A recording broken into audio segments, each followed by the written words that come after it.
Welcome back to another quick guide. Today I'll teach you how to turn off PS5 background music. And it's literally an easy process.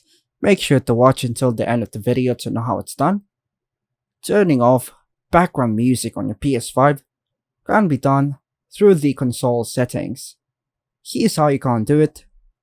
From the PS5 home screen, go to the top right corner and choose Settings. Scroll down and choose to click Sound. And the sound settings, go to the audio output. Then locate the option for background music or home screen music and toggle it off. Once you've turned off background music, you can press the PS button to return to the home screen and click on the home button. By following these steps, you can easily disable background music on your PS5, allowing you to enjoy your games and apps without music playing in the background.